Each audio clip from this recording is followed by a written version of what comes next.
Teresa Corbin is a writer living in New Orleans. She is the founder of I'm a Muslim, but I wasn't always. I converted to Islam in November 2001, 2 months after 9/11. I was 21 and living in Baton Rouge, Louisiana. It was a bad time to be a Muslim.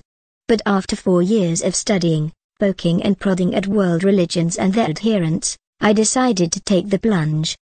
Questions and answers. I am the product of a Creole Catholic and an Irish atheist. I grew up Catholic, then was agnostic, now I'm Muslim. My journey to Islam began when I was about 15 years old in mass and had questions about my faith. The answers from teachers and clergymen, "Don't worry your pretty little head about it," didn't satisfy me. So I did what any red-blooded American would do, the opposite. I worried about it. For many years, I questioned the nature of religion, man and the universe. Teresa Corbin. After questioning everything I was taught to be true and digging through rhetoric, history and dogma, I found out about this strange thing called Islam. I learned that Islam is neither a culture nor a cult, nor could it be represented by one part of the world.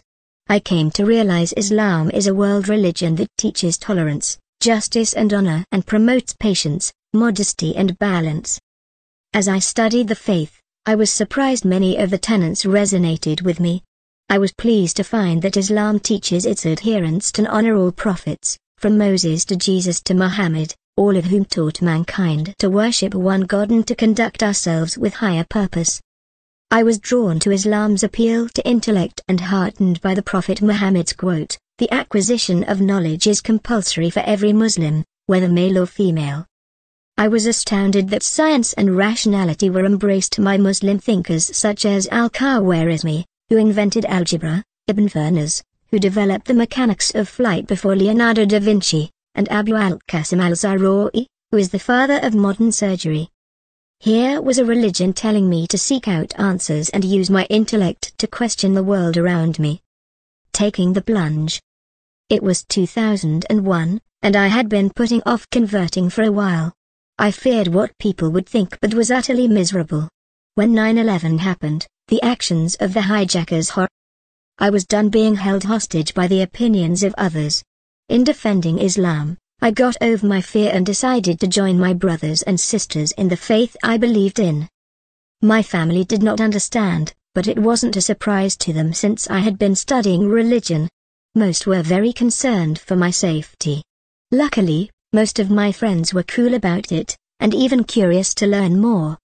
The scarf. These days, I am a proud wearer of hijab. You can call it a scarf. My scarf does not tie my hands behind my back, and it is not a tool of oppression. It doesn't prevent thoughts from entering my head and leaving my mouth.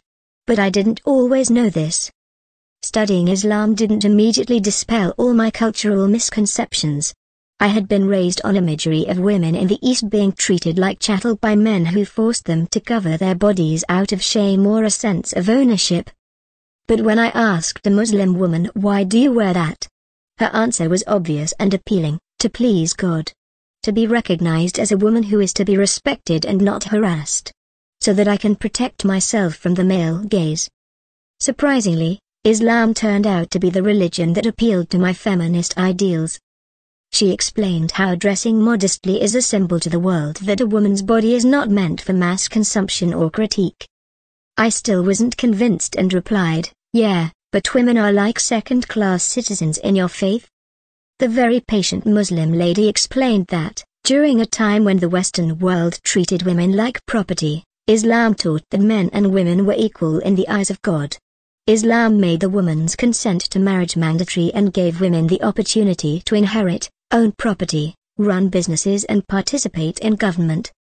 She listed right after right that women in Islam held nearly 1,250 years before women's liberty was ever thought of in the West. Surprisingly, Islam turned out to be the religion that appealed to my feminist ideals. Getting married. It might shock you to know that I had an arranged marriage. That doesn't mean I was forced to marry my father's first choice suitor, like Jasmine from Aladdin. Dad didn't even have a say. When I converted, it wasn't a good time to be a Muslim. Feeling isolated, alienated and rejected by my own society pushed me to want to start a family of my own. Even before converting, I had always wanted a serious relationship but found few men looking for the same. As a new Muslim, I knew there was a better way to look for love, and Ali made a list of 30 rock-style deal breakers. I searched. I interviewed. I interrogated friends and families of prospects. I decided I wanted to marry another convert, someone who had been where I was and wanted to go where I wanted to go. Thanks to parents of friends, I found my now husband, a convert to Islam, in Mobile, Alabama, 2 hours from my New Orleans home. 12 years later, we are living happily ever after. Not every Muslim finds a mate in this manner, and I didn't always see this for my living in a post-9/11 world. I never had to give up my personality, American identity or culture to be a Muslim. I have, at times, had to give up on being treated with dignity. I have been spat on, had eggs thrown at me and been cursed at from passing cars. And I have felt terror when the mosque I attended in Savannah, Georgia, was first shot at. In August 2012, I moved back home to New Orleans, where being it enrages me to know there are some who call themselves Muslims and who distort and misappropriate Islam for political gains. It weighs on me knowing that millions of my countrymen see only these images as a representative of my religion. It is unbearable to know that I am passionately hated for my beliefs, when those hating me don't even know what my beliefs are. In my journey to Islam, I came to learn that Muslims come in all shapes, sizes, attitudes, ethnicities, cultures and nationalities. I came to know that Islam teaches disagreement and that shouldn't lead to disrespect, as most Muslims want peace. Most of all, I have faith that my fellow Americans can rise above fear and hatred and come to learn the same. Have a question for Corbin? We'll open comments at 1 p.m. ET, and she'll be here to answer your questions. The opinions expressed in this story are solely those of Teresa Corbin.